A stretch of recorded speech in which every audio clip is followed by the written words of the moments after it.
Hello बच्चों, नमस्कार। आपका एक बार फिर से स्वागत है हमारे इस ऑनलाइन क्लासरूम में। तो हम लोगों के सारे चैप्टर्स की तैयारी तो हो चुकी है, बट प्रॉब्लम इज दैट कि एक सबसे छोटा चैप्टर, सबसे कम मार्क्स का चैप्टर, लेकिन उसकी प्रॉब्लम्स बहुत सारी है, जो है हमारा अकाउंटिंग रेशियो। तो आज इसी प्रॉब्लम को सॉल्व करने के लिए हम लोग ये स्पेशल वीडियो आप लोगों के लिए लेकर आए हैं, जिसमें कुछ मैं इंपॉर्टेंट टॉपिक्स बताने जा रहा हूं और इसको कैसे शॉर्ट आउट करना है उसकी भी चीजें इसमें हम लोग डिस्कस करेंगे। तो चलिए फटाफट स्टार्ट करते हैं आज का ये वीडियो।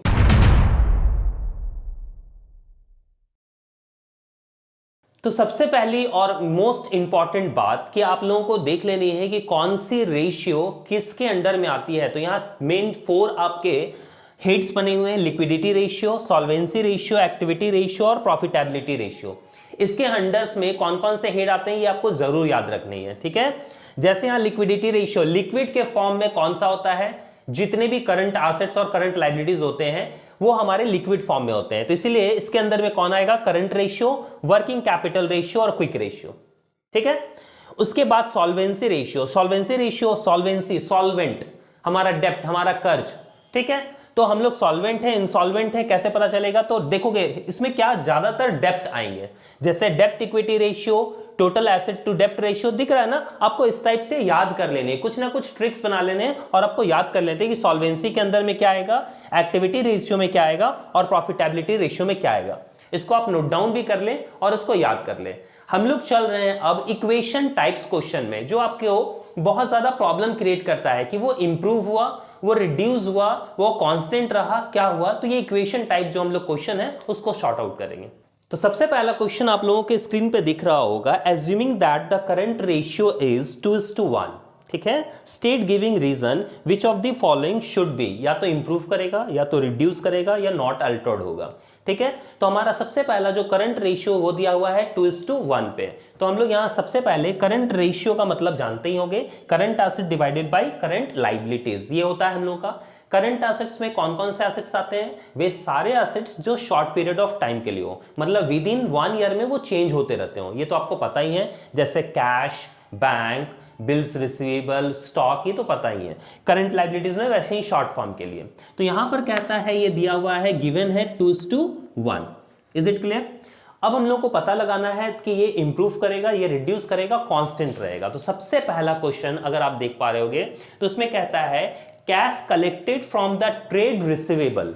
हम लोगों ने ट्रेड रिसीवेबल से कैश कलेक्ट किया, या फिर ऐसा पूछ सकता है कि cash received against the BR on its maturity. हम लोगों ने कैश रिसीव्ड किया। अब बताओगे बिल्स रिसीवेबल से कैश रिसीव्ड हुआ तो कैश तो इंक्रीज करेगा, और कैश क्या होता है हमारा? करंट एसेट्स होता है। अच्छा, क्या बिल्स रिसीवेबल भी हमारा करंट एसेट्स होता है? हाँ सर। तो ध्यान रखोगे बिल्स रिसीवेबल को बिल्स रिसीवेबल क्या होता है? हमारे पास एक बिल है जिसको मैं गया और बैंक से, समझ लो ऐसे इस टाइप का कि मेरे पास चेक है, मैंने चेक से पैसे निकाल लिए बैंक से। तो मेरा जो बिल्स रिसीवेबल था, सपोज दैट मेरे पास जो बिल्स रिसीवेबल था वो कम हो जाएगा और मेरे पास कैश जो है वो इंक्रीज कर जाएगा। बात समझ में आया ना? तो सबसे इजी तरीका है इसका, ध्यान से देखोगे इजी तरीका कैसे निकालना है आपको। सबसे शॉर्टेस्ट फॉर्म देखोगे, सबसे कम नंबर क्या होता है? 1, ठीक है। आपको ऐसे ध्यान देना है कि अगर मैंने 1 रुपए, मान लो 1 रुपए हम लोग लेकर चलेंगे, बिल्स रिसीवेबल से पैसा निकाला और कैश में डाल दिया, तो एक बार 1 रुपया माइनस होगा, एक बार 1 रुपया प्लस होगा, ठीक है। तो मेरे पास कितना आ गया? 2 से 1 माइनस करेंगे बचेगा 1, फिर प्लस करेंगे 1 बचेगा 2, 2/1। मतलब रेशियो क्या होगा? अनचेंज रह गया, रेशियो में कोई भी चेंजेस नहीं आए। बात समझ में आ गई? अच्छा सर, इसको और अच्छे तरीके से समझते हैं 1-2 क्वेश्चंस पे, और ध्यान से देखोगे। अगर कहता है कि bills receivable endorsed to trade payable, हम लोगों ने बिल्स रिसीवेबल इंडोर्स कर दिया ट्रेड पेबल को, मतलब हमने अपने बीआर को कम किया, बिल्स रिसीवेबल को निकाला और बिल्स पेबल को पेड कर दिया। बिल्स रिसीवेबल मेरा क्या होता है? एसेट्स। बिल्स रिसीवेबल मेरा होता है एसेट्स और बिल्स पेबल मेरा क्या होता है? लायबिलिटीज। तो मैंने यहां से पैसा निकाला और यहां को पेड कर दिया, मेरा कुछ कर्ज था मैंने उसको पेड कर दिया, ठीक है। सबसे शॉर्टेस्ट फॉर्म क्या होता है? 1 रुपया। 1 रुपया मानो कि 1 रुपया मैंने इससे निकाला तो माइनस हो जाएगा, मतलब एसेट्स में 1 रुपया माइनस हो गया, ठीक। अच्छा, लायबिलिटीज को पेड कर दिया, तो लायबिलिटीज को जब पेड करोगे तो लायबिलिटीज बढ़ेगा या घटेगा? लायबिलिटीज को पेड कर दिया तो वो भी कम हो जाएगा, बिल्स पेबल भी मेरा कम हो जाएगा, ठीक है, उसको भी कम कर देते हैं, ठीक है। सपोज दैट इसको और कम कर देते हैं, 50 पैसा ले लेते हैं, सपोज कीजिए कि 50 पैसा, 0.5 रुपीज। मैंने 50 पैसा इससे निकाला और 50 पैसा इसमें डाल दिया। ध्यान से देखोगे, 2 रुपए में 50 पैसा गया, कितना बचा 1.5, और 1.5 में गया 0.5, कट कर देंगे कितना आ जाएगा 5 3 जा 15, 3:1। पहले कितना था 2:1, अब कितना हो गया 3:1, मतलब क्या होगा इंप्रूव करेगा। Is it clear? तो ध्यान दोगे, आप लोगों को बनाना कैसे है, आपको देखना है कि किस में माइनस हो रहा है, किस में प्लस होगा। सबसे शॉर्टेस्ट फॉर्म ले लो। देखो मैंने एक क्यों नहीं लिया, अगर मैं एक से एक को माइनस करता तो वो 0 हो जाता, इसलिए मैंने एक को नहीं लिया, ठीक है। आपको ऐसा नंबर लेना है जिससे आपको माइनस करना है या प्लस करना है तो वो हो जाए, या तो आप 0.5 ले लीजिए अगर माइनस करना है, तो प्लस करना है तो 1 ले लीजिए, ठीक है, अगर आपको इंक्रीज करना है तो। अगर आपको ये नहीं समझ में आया होगा तो एक बार और रिवाइज करके आप देख सकते हो, और आगे जितने भी पॉइंट्स आएंगे उसको आप चेकआउट करो, उसको देखो, समझो, समझ में आपको इजी तरीके से आ जाएगा। ये सबसे इजी तरीका है निकालने का। चलिए क्वेश्चन देखते हैं। Purchase of inventories on credit. हम लोगों ने उधार में कुछ इन्वेंट्रीज स्टॉक खरीद लिया। मान लो हमारा जो था गिवन है 2:1 करंट एसेट्स, हमने और स्टॉक खरीद लिया। स्टॉक खरीद लिया मतलब स्टॉक इंक्रीज किया, मतलब एसेट्स इंक्रीज किया। मान लो 1 रुपए का स्टॉक हमने खरीद लिया, ठीक है, सबसे शॉर्टेस्ट फॉर्म हमने लिया। उसके बाद कहता है उधार में खरीदा तो लाइबिलिटीज भी इंक्रीज करेगा। हाँ सर इंक्रीज करेगा, तो लाइबिलिटीज भी इंक्रीज कर गया 1 रुपया, ठीक है, मतलब 1 रुपया का हमने स्टॉक खरीदा तो 1 रुपया लाइबिलिटीज बन गया, उसके बदले हमारे पास स्टॉक आ गया 1 रुपए का, ठीक है, तो दोनों इंक्रीज किया। मतलब ये जो फॉर्म आ जाएगा 3:2। जब इसको कट करोगे तो कितना आ जाएगा 1.5, 1.5:1। समझ में आ गया? पहले कितना था 2:1, अब कितना हो गया 1.5:1। तो अब बताओ इंप्रूव हुआ, रिड्यूस किया, कांस्टेंट रहा। तो सर 2:1 था, 1.5 रिड्यूस कर गया, तो ये हो जाएगा आपका रिड्यूस। क्लियर है? अच्छा एक और क्वेश्चन कहता है purchase of fix assets on cash basis. अगर कैश बेसिस पे खरीदा जाए तो फिक्स्ड एसेट्स खरीदा, यहां तो फिक्स एसेट्स है ही नहीं सर, करंट एसेट्स है, तो फिक्स एसेट्स तो कुछ होगा ही नहीं, छोड़ दो, उसको हटा दो। लेकिन कैश में खरीदा तो बताओ कैश आएगा या जाएगा? तो सर कैश गया, माइनस हो जाएगा। ध्यान से देखोगे, मान लो 1 रुपए का हमने खरीद लिया तो हमारे पास से एसेट्स कम हो गया 1 रुपया। अच्छा कोई लाइबिलिटीज क्रिएट हुआ? नहीं सर, उधार में तो हमने खरीदा ही नहीं, ठीक है, 1 रुपया गया, उसके बदले फिक्स एसेट्स आया, तो फिक्स एसेट्स का तो कहीं दिखाना ही नहीं है। मतलब 1 रुपया मेरे पास से चला गया, तो 2 रुपए में 1 रुपया गया, बचा कितना 1/1, 1:1। अच्छा पहले कितना था 2:1, अब कितना हो गया 1:1। तो क्या हुआ, इंक्रीज किया, इंप्रूव, रिड्यूस या कांस्टेंट? तो सर क्या हो गया, रिड्यूस कर गया। Is it clear? चलिए फटाफट एक क्वेश्चन आप लोग भी देख लें। मान लो पेमेंट ऑफ करंट लाइबिलिटीज, मैंने क्रेडिटर्स को पेमेंट किया, तो बताओ तो इंप्रूव करेगा, रिड्यूस करेगा, कांस्टेंट रहेगा? हमने क्रेडिटर्स को पेमेंट किया, सोचो जरा फटाफट बनाओ। हमने क्रेडिटर्स को पेमेंट किया, ठीक है, कहां कहां इफेक्ट करेगा? क्रेडिटर्स क्या होता है मेरे लिए? फटाफट सोचो, बनाओ।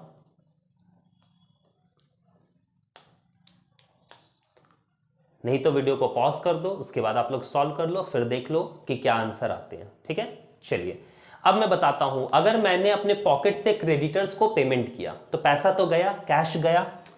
कैश क्या होता है? Current assets. 1 रुपया गया, ठीक है, बात समझ लो। हमारे पास कितना था 2:1 का रेशियो था, ठीक है। अब हम लोगों ने पेमेंट कर दिया क्रेडिटर्स को, मान लो क्रेडिटर्स को पेमेंट कर दिया, तो क्रेडिटर्स भी माइनस होगा और एसेट्स भी माइनस होगा। Is it clear?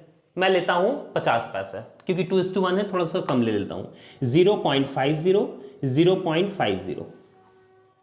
तो 2 रुपीज में से 0.5 गया, बच गया 1.5, 1 से 0.5 गया, बच गया 0.5, 5 से 5 3 15, 3/1, तो मतलब हो गया 3:1, ठीक है। ये आ जाएगा आपका रेशियो। पहले था 2:1, अब आ गया 3:1, तो क्या हो गया, इंप्रूव कर गया। समझ में आ गई बात? चलिए अच्छा एक और चीज देखते हैं, आप लोग शॉर्ट आउट करो। इसके बाद मान लो कि हम लोगों ने इशू किया, issue of shares for cash या issue of debenture for cash, हमने शेयर्स इशू किए। अब बताओ क्या होगा, इंप्रूव, रिड्यूस, क्या होगा? इशू ऑफ शेयर्स,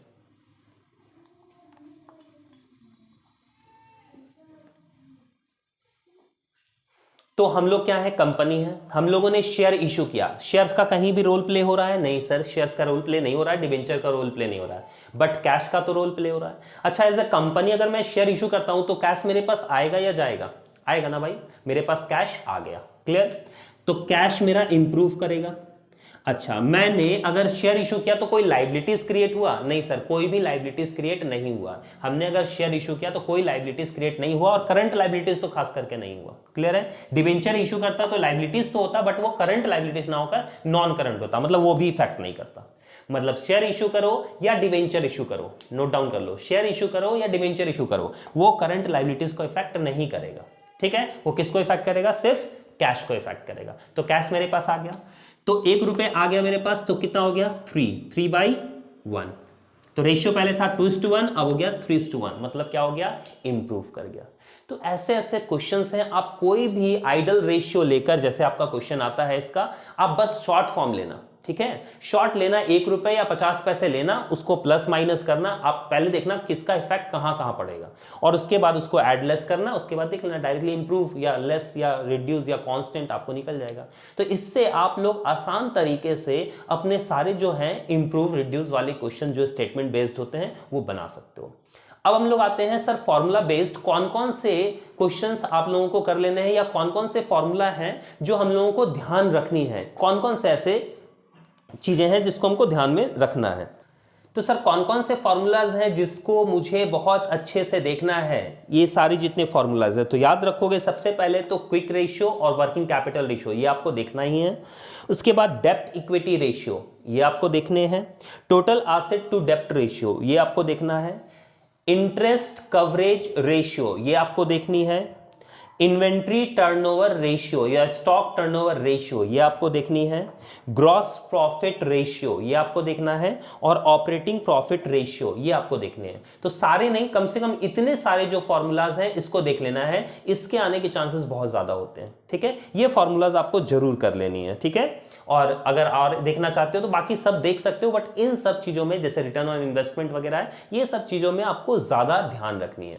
तो कुछ क्वेश्चंस मैं लेकर आया हूं, उसको शॉर्ट आउट करते हैं कि इसका सर कैसे आसान तरीके से इसको हम लोग शॉर्ट आउट कर सकते हैं, सॉल्व कर सकते हैं। तो जैसा कि आप क्वेश्चन देख पा रहे होगे, calculate current ratio from the following, आपको करंट रेशियो निकालना है। वर्किंग कैपिटल दिया गया है, करंट एसेट्स दी गई है, इन्वेंट्रीज दी गई है, और इंक्लूडिंग लूज टूल्स दिया गया है। तो सबसे पहले हम लोग यहां पर ध्यान रखेंगे कि करंट रेशियो का फॉर्मूला क्या होता है। तो sir current ratio is equal to current assets divided by current liabilities. ठीक? अब current assets divided by current liabilities, तो हमको करंट एसेट्स भी चाहिए और करंट लायबिलिटीज चाहिए। तो सर करंट एसेट्स तो हैं, बट हमारे पास करंट लायबिलिटीज नहीं है, तो करंट लायबिलिटीज कैसे निकलेगा? इसके लिए हम लोगों को निकालना पड़ेगा वर्किंग कैपिटल। वर्किंग कैपिटल का फॉर्मूला होता है current assets minus current liabilities. ठीक? हमारे पास वर्किंग कैपिटल तो दिया गया है 6,30,000, लिख दीजिए 6,30,000। करंट एसेट्स, हमारे पास टोटल करंट एसेट्स है 8,40,000, ध्यान दोगे करंट एसेट्स। और अलग से कहता है इन्वेंट्रीज, तो आपको ये याद रखना है कि आपको जब करंट एसेट्स दे ही की दिया है तो करंट एसेट्स में इन्वेंट्री तो ऑलरेडी इंक्लूड रहता है, तो इसको दोबारा से इसमें नहीं जोड़ना है। आपको ये कंफ्यूज करने के लिए इन्वेंट्री दिया गया है। ठीक है? बट इन्वेंट्री में लूज टूल्स जुड़ा हुआ है 1,05,000। Loose tools is a fixed assets. आपने देखा होगा जितने भी हमारे जो भी लूज टूल्स होते हैं, जैसे स्क्रू ड्राइवर हो गया, स्क्रू हो गया, ये सारी चीजें हमारे लूज टूल्स के कैटेगरीज में आती है जो फिक्स्ड एसेट्स माना जाता है। तो इन्वेंट्रीज में हमारे लूज टूल्स है 1,05,000 जो फिक्स्ड एसेट्स है। तो कहीं ना कहीं हमारे टोटल करंट एसेट्स में इन्वेंट्री जुड़ा हुआ है 4 लाख, मतलब 4 लाख में से अगर ये 1,05,000 इसमें जुड़ा हुआ है, मतलब फिक्स एसेट्स भी कुछ इसमें जुड़ा हुआ है जो हमको निकाल फेंकना है। ठीक है? तो सबसे पहले करंट एसेट्स की बात की जाए तो 8,40,000, करंट एसेट्स की बात की जाए तो 8,40,000, जिसमें से हमारा फिक्स एसेट्स है तो इसको तो निकाल फेंकेंगे 1,05,000 को। ये हो गया हमारा total current assets, actual current assets. ठीक है? माइनस क्या करेंगे? Current liabilities. तो करंट लायबिलिटीज तो हमको पता ही नहीं, वही निकालना है। तो अब हम लोग क्या करेंगे? Minus current liabilities. Current liabilities is equal to, इसको माइनस कर लेते हैं, 5 का 5 कैरी करेंगे 1, 3 से 3, 8 से 1 गया 7, 7,35,000 माइनस 6,30,000, मतलब हमारा करंट एसेट्स कितना हो गया? 7,35,000। माइनस कर लेंगे 5, 3 से 3 गया 0, 7 से 6 गया 1, 1,05,000 करंट लायबिलिटीज। बस अब पुट कर देना है। करंट एसेट्स हमारा कितना आ गया माइनस करके 7,35,000 डिवाइडेड बाय करंट लायबिलिटीज कितना आ गया 1,05,000। कट कर दीजिए, 0 0 कट गया। अब ये कितना बार में जाएगा, तो 7 बार में ये कट हो जाएगा, मतलब 7:1 हमारा आंसर होगा। समझ में आ गया। तो ये आपको याद रखनी है कि अगर वर्किंग कैपिटल देता है, देखो जब भी आपको बनाना है तो आपको सबसे पहले देखना है कि निकालना क्या है। मुझे निकालनी थी करंट रेशियो, तो मुझे रिक्वायरमेंट था करंट एसेट्स और करंट लायबिलिटीज की। तो सबसे पहले करंट एसेट्स तो गिवन था, बट करंट लायबिलिटीज नहीं गिवन था, तो करंट लायबिलिटीज कहां से निकलेगा, उसके लिए कहीं ना कहीं कुछ ना कुछ फॉर्मूला दिया रहता है, आपको फिर वो निकालना। तो सबसे पहले मेन फॉर्मूला आपको लिख लेने हैं, उसके बाद देखना कौन सा गिवन है और कौन सा गिवन नहीं है, और उसके थ्रू फिर उसको निकाल लेना है और पुट कर देना। ये सिंपलेस्ट आंसर हो जाएगा। ठीक है, नेक्स्ट क्वेश्चन है हमारे पास, the ratio of current assets 3 lakh दिया गया है, करंट लायबिलिटीज इज 2.4:1, मतलब करंट रेशियो दिया है 2.4:1 का। The accountants of this firm is interested in maintaining a current ratio is 2:1, but accountant चाहता है कि हमारा करंट रेशियो जो 2:4:1 था, 2.4:1 था, वो अब कितना हो जाए 2:1, मतलब आइडियल रेशियो दे वांट। इसके लिए वो चाहता है acquiring some current assets on credits, कुछ करंट एसेट्स को वो खरीदना चाहता है उधार में। ठीक है, तो अब पूछता है you are required to suggest him the amount of current assets which must be acquire for this purpose. तो करंट एसेट्स हमारा कितना होगा वो हम लोगों को निकालना है, कितना एक्वायर करेगा। तो क्वेश्चन को समझोगे, सबसे पहले हम लोगों का करंट एसेट्स दिया गया है और करंट रेशियो दिया गया है। सबसे पहले इसमें से करंट लायबिलिटीज आपको निकाल लेनी है, तो यहां पर हम लोग फॉर्मूला पुट करेंगे, current ratio is equal to current assets divided by current liabilities. Current ratio दिया गया है 2.4:1, करंट एसेट्स हम लोगों का we have 3 lakh divided by current liabilities. अब क्रॉस मल्टीप्लाई करेंगे तो current liabilities is equal to 3 lakh divided by 2.4। अब इससे हम लोग इसको कट कर देंगे, वी गेट 1,25,000। ये हमारा क्या निकल गया, करंट लायबिलिटीज निकल गई। अब करंट एसेट्स पता चल गया हम लोग को, करंट लायबिलिटीज पता चल गया, बट इसका जो रेशियो है वो है 2.4:1। बट जो अकाउंटेंट है वो क्या चाहता है, वो चाहता है कुछ एसेट्स को वो खरीद ले, एक्वायर कर ले। तो according to the question, new current ratio ध्यान से देखोगे is equal to current assets divided by current liabilities. Current ratio अब कितना हो जाना चाहिए 2.2:1, मतलब 2:1 का रेशियो होना चाहिए। इसके लिए करंट एसेट्स हमारे पास कितने थे, 3 लाख थे, लेकिन वो चाहता है कि कुछ एसेट्स वो खरीद ले, लेकिन कैसे खरीदे, उधार में खरीदे। तो एसेट्स अगर खरीदेगा तो एसेट्स तो इंक्रीज किया, ठीक है, इन्वेंट्रीज की इंक्रीज किया, साथ ही साथ उधार में खरीद रहा है इसलिए लायबिलिटीज भी इंक्रीज करेगा। तो करंट लायबिलिटीज कितना था 1,25,000 प्लस एक्स, क्योंकि जितने कम एसेट्स खरीदेंगे उतने का लायबिलिटीज क्रिएट होगा। समझ में आ गया, दोनों इंक्रीज कर जाएगा। अब क्रॉस मल्टीप्लाई कर दीजिए, 1,25,000 इंटू 2 कितना हो जाएगा 50 plus 2x is equal to 3 lakh plus x साथ में ले आते हैं, 2x minus X, therefore 3 lakh minus 2,50,000। Therefore minus करेंगे तो क्या आ जाएगा, x is equal to, minus करेंगे ये कितना आ जाएगा 50,000। तो कितने का हम लोग एक्वायर कर रहे हैं, 50,000 रुपीज का हम लोग एसेट्स एक्वायर करेंगे। तो हमारा जो लायबिलिटीज था, जो रेशियो है, वो 2.4:1 से 2:1 में आ जाएगा। देखो इस क्वेश्चन में तो हम लोगों को पूछा गया था कि जो मैनेजमेंट है वो कितना एसेट्स एक्वायर किया, तो मैंने एसेट्स एक्वायर किया वो तो बता दिया 50,000। कभी कभी पूछता है न्यू एसेट्स और new liabilities, new current assets, तो अगर न्यू पूछेगा तब याद रखोगे 3 लाख प्लस 50,000, 3,50,000 हो जाएगा न्यू करंट एसेट्स। अगर न्यू करंट लायबिलिटीज पूछेगा तो 1,25,000 प्लस 50,000 कितना हो जाएगा 1,75,000। ये आपको ध्यान में रखनी है कि उसमें क्वेश्चंस में पूछ क्या रहा है। Is it clear? चलिए कुछ और क्वेश्चंस पे ध्यान देते हैं। तो हमारा नेक्स्ट क्वेश्चन है, डेब्ट टू इक्विटी रेशियो कैलकुलेट करनी है। From the following compute the डेब्ट टू इक्विटी रेशियो। तो सबसे पहले सर हमारे पास इतनी इंफॉर्मेशन दी गई है, अब डेब्ट टू इक्विटी रेशियो हम लोग कैसे कैलकुलेट करेंगे। सबसे पहली बात आप लोगों को ध्यान में रखनी है कि डेब्ट टू इक्विटी रेशियो का फॉर्मूला क्या होता है, long term debts divided by shareholders fund.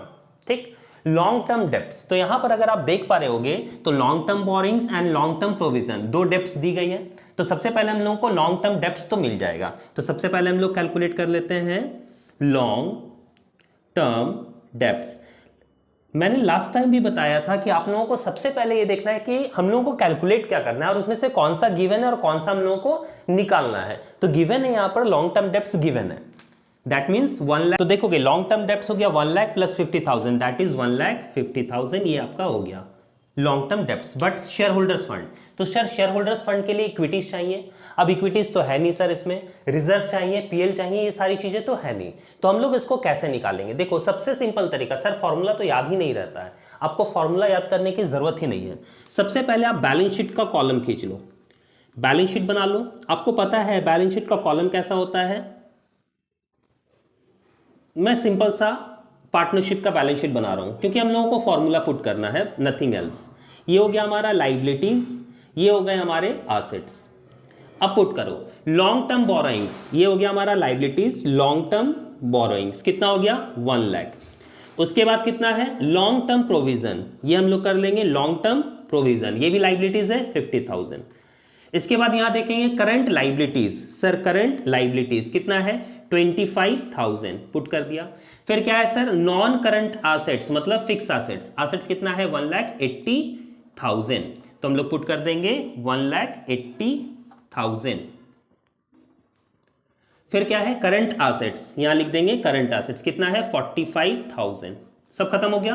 अब आपको पता है assets is equal to liabilities दोनों इक्वल होते हैं, अगर मैं ऐड करूं तो इस साइड कितना आ जाएगा सर 5, 8, 4, 12, 2, 1, 1, 2, 2,25,000 ये आ रहा आपका एसेट्स, और 2,25,000 क्या लाइबिलिटीज है? नहीं सर, ये तो 175 ही है। तो देखोगे 2,25,000 ये आ गया आपका total assets minus liabilities, liabilities कितनी है देखोगे 1,50,000 और 25 1,75,000। सर कितना कम है 0,5, 50,000 कम है, तो 50,000 हमारा जो हो जाएगा वो क्या हो जाएगा कैपिटल। ये तो आपको पता है बचपन से पढ़ते आ रहे हो कि assets minus liabilities equal to capital, जो हमारा इक्विटीज कहलाएगा। अब देखो फॉर्मूला इसमें बन गया ना, फॉर्मूला कैसे बन गया, टोटल इसको ऐड करना है, नॉन करंट एसेट्स और करंट एसेट्स को ऐड करना है, और उसमें से लेस क्या करना है long term borrowings, long term provision और करंट लायबिलिटी, ये तीनों को लेस करना है, तो हमारा क्या आ जाएगा कैपिटल आ जाएगा। तो इससे आप क्या निकाल सकते हो शेयर होल्डर्स फंड निकाल सकते हो, इसका फॉर्मूला पुट कर सकते हो। तो बैलेंस शीट से आप कुछ भी निकाल सकते हो, आप बैलेंस शीट में पुट कर दो और उसके बाद अगर करंट एसेट्स निकालना है, करंट लायबिलिटीज निकालनी है, या जो भी चीज गिवन नहीं है आप उसका बैलेंसिंग फिगर निकाल के उसको निकाल सकते हो और उसी के थ्रू फॉर्मूला क्रिएट कर सकते हो। जैसे यहां अगर शेयर होल्डर्स फंड का फॉर्मूला पूछा जाए तो आप क्या लिखोगे non current assets plus current assets, ये दोनों को ऐड करोगे, minus long term borrowings minus long term provision minus current liabilities is equal to 50,000 आपका है क्या शेयर होल्डर्स फंड। अब शेयर होल्डर्स फंड 50 आ गया, लॉन्ग टर्म बोरोइंग्स आ गए 1,50,000, तो 1,50,000 divided by shareholders fund, अभी हम लोगों का गिवन हुआ 50,000, डिवाइड कर दोगे 3 टाइम्स, ये आ जाएगा आपका आंसर, ये आ गया लॉन्ग टर्म प्रोविजंस के लिए डेब्ट इक्विटी रेशियो। सिंपल। तो ऐसे कुछ और क्वेश्चंस मैं लेकर आता हूं आप लोगों के लिए ताकि आप लोगों को और बहुत सारे ट्रिक्स मैं दे पाऊं। इसी में नेक्स्ट जो हम लोगों को निकालनी है वो है प्रोप्राइटरी रेशियो, जिसका फॉर्मूला होता है share holders fund divided by total assets. तो यहां पर टोटल एसेट्स तो दिया गया है सर, क्योंकि करंट एसेट्स और नॉन करंट एसेट्स दोनों दी गई है, इससे टोटल एसेट्स निकल जाएगा। अब बात करते हैं शेयर होल्डर्स फंड, तो वही same condition, share holders fund हमारा निकल जाएगा जैसे 50,000 जो हमने निकाल रखा था लास्ट क्वेश्चन में ही। तो share holders fund 50,000 divided by total asset, total assets मतलब करंट एसेट्स और नॉन करंट एसेट्स दोनों को ऐड कर देंगे, कितना आ जाएगा 5, 8, 4, 12, 1, 1, 2, 2,25,000। अब इसको कट कर देंगे, जितना भी आएगा वो हमारा आंसर हो जाएगा 0.22:1, दैट इज आंसर। ठीक है, कर सकते हो। तो ये आपका हो गया प्रोप्राइटरी रेशियो। अब चलते हैं हम लोग फटाफट नेक्स्ट क्वेश्चन। चलिए नेक्स्ट क्वेश्चन आपके सामने है, यहां पर हम लोग को निकालना है इन्वेंट्री टर्नओवर रेशियो। ठीक है, कॉस्ट ऑफ गुड सोल्ड जिसको cost of revenue from operation भी कहते हैं, दिया गया है, गिवन है, ग्रॉस प्रॉफिट गिवन है, closing inventory opening inventory given है। ठीक है, सबसे पहले बात कर लेते हैं, अगर इसी क्वेश्चन में आप लोगों को ग्रॉस प्रॉफिट निकालने बोला तो फिर कैसे निकालोगे? देखोगे ध्यान से शॉर्टकट, यहां पर कॉस्ट दिया हुआ है और ग्रॉस प्रॉफिट किस पे बोल रहा है? सेल पे। ये आपको याद रखना है, ये मैं एक शॉर्टकट बता देता हूं आपको। कॉस्ट गिवन है, ठीक है। मान लो कुछ एक अमाउंट ले लेता हूं मैं 1 लाख एक सपोज, ठीक, या आपको सेल गिवन है, मैं दोनों कंडीशन बता दे रहा हूं, ठीक। ग्रॉस प्रॉफिट ध्यान रखोगे, ग्रॉस प्रॉफिट निकालना है, कहता है 10% ऑन कॉस्ट, कॉस्ट गिवन है और ग्रॉस प्रॉफिट 10% ऑन कॉस्ट बोला, तो सिंपल सा निकाल देना है। क्या निकाल देना है भाई, 1 लाख कॉस्ट दिया हुआ है और कॉस्ट का ही 10% बोलता है, तो 10/100 दैट इज 10,000, ये सिंपल तरीका हो गया। वैसे ही सेल दिया गया है और ग्रॉस प्रॉफिट बोलता है सेल का 10% ऑन सेल, ठीक, तो डायरेक्टली 1 लाख, क्योंकि सेल पे बोला और सेल गिवन है 10/100, डायरेक्टली निकल जाएगा 10,000। ट्विस्ट तब आता है जब क्वेश्चन में कॉस्ट गिवन हो और 10% ऑन सेल बोल दे, अपोजिट, या सेल्स गिवन हो 10% ऑफ कॉस्ट बोल दे, ये याद रखना आपको। तो कैसे निकलेगा सर, याद रखोगे, अगर कॉस्ट बोला और हम लोग सेल पे निकाल रहे हैं तो हम लोगों को निकालना कैसे है, 1 लाख जो कॉस्ट दिया है इनटू 10 डिवाइडेड बाई 90, मतलब रेट को माइनस कर देना है 100 से। जैसे 10 है तो 10 से 100 माइनस 90 हो गया। अच्छा 20% होता तो 20/80 हो जाता, 30% होता तो 30/70 हो जाता। समझ में आ रही है बातें? 40% रहता तो 100 माइनस 40 कितना बचता, 60 हो जाता। क्लियर? तो यहां पर रेट को माइनस कर देना है। अच्छा अगर आपको सेल्स गिवन है और कॉस्ट पे निकालने बोला, मतलब 1 लाख इंटू 10/110, तो यहां क्या होगा, रेट प्लस हो जाएगा। बात समझ में आ गया? 20% रहेगा तो 20/120 हो जाएगा। ठीक है सर, इसको याद कैसे रखा जाएगा? ये शॉर्टकट तो पता है सर, बट याद नहीं रहता, ध्यान से सुनोगे। सबसे पहले आपको पता अपोजिट है, दिया गया है कॉस्ट पे, बोल रहा है सेल पे निकालने और गिवन है कॉस्ट। ध्यान से सुनोगे। सबसे पहले आपको माइंड में ये रखना है कि हम निकाल किस पे रहे हैं। हम निकाल किस पे रहे हैं? कॉस्ट पे। सेल पे बोला है ना, बट हम निकाल रहे हैं क्योंकि गिवन तो कॉस्ट है हमारा, कॉस्ट पे निकाल रहे हैं। आपको बस ये याद रखना है कि कॉस्ट प्राइस में प्रॉफिट ऐड होता है या नहीं होता है। सेल में हमारा कॉस्ट ऐड है ना, और प्रॉफिट भी ऐड है, क्योंकि सेलिंग प्राइस कैसे आता है, मान लो ये 10 रुपए का पेन है और इसमें मैंने 5 रुपए कमाया बेचकर। 10 रुपए का पेन था, 5 रुपए कमाया प्रॉफिट, तो टोटल में बेचा कितना होगा, 15 रुपए में बेचा होगा। मतलब सेलिंग में प्रॉफिट तो ऐड होता है, सेल्स में प्रॉफिट ऐड होता है। आपको याद रखना है, सेल्स में प्रॉफिट ऐड होता है, ये तो पता है। सेल्स में प्रॉफिट ऐड होता है, सेल्स में प्रॉफिट ऐड होता है मतलब रेट ऐड होगा। सेल्स में प्रॉफिट ऐड होता है मतलब रेट ऐड होगा। 10/110, 10/110, 20/120 ऐड होगा। कॉस्ट में प्रॉफिट ऐड नहीं रहता है, प्रॉफिट ऐड नहीं रहता है, कॉस्ट में प्रॉफिट ऐड नहीं रहता है, इसलिए नहीं रखना है, ऐड नहीं करना है, माइनस कर देना है, इसलिए माइनस हो जाएगा। समझ में आ गया? तो जब कॉस्ट पे निकाल रहे हैं तो प्रॉफिट ऐड नहीं है, इसलिए माइनस हो जाएगा। जब सेल्स पे निकाल रहे हैं तो प्रॉफिट ऐड है, इसलिए वो रेट ऐड हो जाएगा। समझ में आ गया? ये याद रखोगे, सिंपल तरीका। बट इस क्वेश्चन में हम लोगों को ग्रॉस प्रॉफिट तो निकालना नहीं था सर, क्या निकालना था? सॉरी मैंने इरेज कर दिया। अगर आप लोगों को कॉपी करना हो तो थोड़ा सा बैक करके आप कॉपी कर लोगे कि क्या था, और उसको लिख भी लोगे, नोट डाउन कर लोगे। इस क्वेश्चन में हम लोगों को इन्वेंट्री टर्नओवर रेशियो निकालनी है। ठीक है, तो सर अगर मैं बात करूं इन्वेंट्री टर्नओवर रेशियो की, तो इसका फॉर्मूला क्या होता है? इसका फॉर्मूला होता है cost of goods sold COGS divided by average inventory. Average inventory कैसे आता है? Opening inventory plus closing inventory divided by 2। तो सबसे पहले ओपनिंग और क्लोजिंग तो गिवन है, कैसे निकालेंगे देखो यहां पर। सबसे पहले ओपनिंग इन्वेंट्री, ओपनिंग इन्वेंट्री कहता है 10% of cost of goods sold. Sir cost of goods sold given है 6,40,000 का 10%। आप फॉर्मूला लिख के बनाओगे, जब भी अकाउंटिंग रेशियो बनाओगे फॉर्मूला लिख कर बनाओगे। क्लोजिंग इन्वेंट्री कैसे निकालना है सर? तो क्लोजिंग इन्वेंट्री कहता है 4 times of opening inventory, opening का 4 टाइम्स। तो ओपनिंग है मेरा 64,000 इंटू 4, 2,56,000। ठीक है, अब हम लोग निकाल लेंगे एवरेज इन्वेंट्री। एवरेज का फॉर्मूला होता है opening 64 plus closing 2,56,000 divided by 2, that is 6 4 10 0, 5 1 6, 6 6 12 2 1, 2 और 1 3 डिवाइडेड बाई 2, 1,60,000। यह आ गया average. Cost of goods sold तो गिवन था, तो यहां लिख दीजिए कॉस्ट ऑफ गुड्स सोल्ड 64 6,40,000 और 1,60,000, कितना आ जाएगा? 4:1।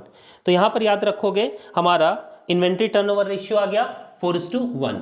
अब क्योंकि इन्वेंट्री टर्नओवर रेशियो तो टाइम्स में है तो इसलिए इसको लिख देंगे 4 टाइम्स, कट गया। तो ये हमारा हो जाएगा आंसर। तो मैंने बता दिया इसमें कि आपको cost of good sold, sorry gross profit कैसे निकलेगा अगर सेल गिवन है कॉस्ट पे या कॉस्ट गिवन है सेल पे। दूसरा मैंने बता दिया ओपनिंग और क्लोजिंग। देखो इस टाइप का क्वेश्चन आप लोगों का आ सकता है कि ओपनिंग और क्लोजिंग में से कोई एक मिसिंग रहेगा और निकालना पड़ेगा, वो उसका उतना टाइम्स है, ये आप देख लोगे। तो जैसा कि आप क्वेश्चन देख पा रहे होगे, ओपनिंग इन्वेंट्री दिया गया है, क्लोजिंग इन्वेंट्री दिया गया है, इन्वेंट्री टर्नओवर रेशियो दिया गया है, सेलिंग प्राइस दिया गया है और कहता है कैलकुलेट ग्रॉस प्रॉफिट। ठीक, तो सबसे पहले हम लोग वी नो दैट कि हम लोग को ग्रॉस प्रॉफिट के लिए चाहिए आपका सेलिंग प्राइस जो निकालना पड़ेगा कॉस्ट से, और दूसरा into 100 by net cell. Net cell हम लोगों को निकालना है और ग्रॉस प्रॉफिट निकालना है। तो ये सारा का सारा डिपेंड करता है इन्वेंट्री टर्नओवर रेशियो, क्योंकि इसी पे कॉस्ट ऑफ गुड्स सोल्ड निकलेगा। तो मैंने पहले भी बोला था कि आपको निकालना क्या है, तो सबसे पहले इन्वेंट्री टर्नओवर रेशियो, जिसके लिए मुझे चाहिए एवरेज, तो ओपनिंग और क्लोजिंग का एवरेज निकाल लेंगे। तो सबसे पहले एवरेज इन्वेंट्री, ध्यान दोगे opening plus closing 1 lakh divided by 2, that is 1,60,000 divided by 2, that is 80,000। अब निकालना है स्टॉक टर्नओवर रेशियो या inventory turnover ratio. Inventory turnover ratio का फॉर्मूला होता है cost of goods sold divided by average inventory. तो cost of goods sold, sir यहां cost of goods sold given है, नहीं गिवन है, but inventory turnover ratio given है 8 times, लिख दिया हमने इन्वेंट्री टर्नओवर रेशियो 8 टाइम्स। अब हमारा कॉस्ट ऑफ गुड्स सोल्ड इससे निकल जाएगा, cost of goods sold divided by average, average inventory कितना था 80,000, that means cost of goods sold multiply कर देंगे क्रॉस 8 8 जा 64, 6,40,000 हमारा आ गया कॉस्ट।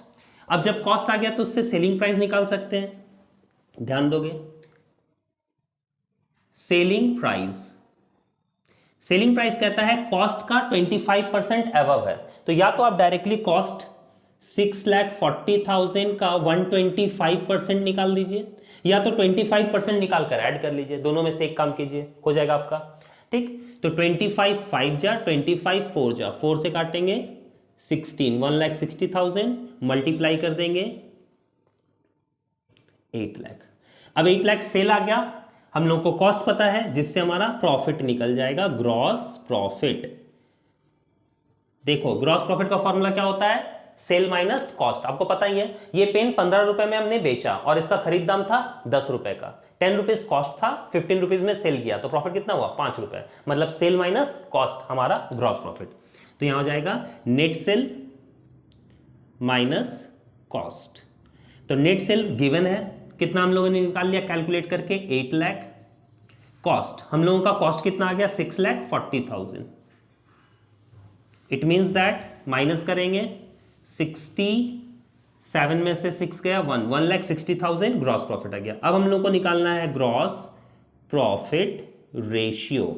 तो ग्रॉस प्रॉफिट रेशियो का फॉर्मूला क्या होता है, gross profit into 100 divided by net sales. ठीक, नेट सेल को रेवेन्यू फ्रॉम ऑपरेशन भी कहते हैं, आपको पता ही है, और कॉस्ट ऑफ गुड्स सोल्ड को cost of revenue from operation भी कहते हैं, नाम चेंज हो सकता है। तो ग्रॉस प्रॉफिट आ गया 1,60,000 into 100 divided by net sales. तो नेट सेल कितना दिया हुआ है, हम लोगों ने कितना कैलकुलेट करके निकाला 8 लाख, तो हम लोग लिख देंगे 8 लाख। 1 2 3 1 2 3 1 1 1 1 कट कर देंगे, 8 2 जा 16, 20% इज द राइट आंसर। तो इससे हम लोगों का निकल गया क्या, ग्रॉस प्रॉफिट रेशियो। तो देखो ऐसे ऐसे बहुत सारे फॉर्मूला हैं, बहुत सारी चीजें हैं, मैंने जो इतने भी इंपॉर्टेंट टॉपिक्स बताए हैं, इंपॉर्टेंट फॉर्मूला बताए, आपने उसको क्या करना है, सारे को बना लेना है। और अगर उससे रिलेटेड किसी भी टॉपिक में आपको डाउट रह जाता है तो आप प्लीज कमेंट करके बताएं कि सर इस टॉपिक पे डाउट रह गया, इस पे थोड़ा और डिटेल में वीडियोस बना दिए। तो मैंने ये जो पहला पार्ट बनाया है अकाउंटिंग रेशियो का, इसमें मैंने बताया कि किस पे आपको ज्यादा फोकस करनी है और कौन कौन से पॉइंट्स पर आपको ध्यान रखना है।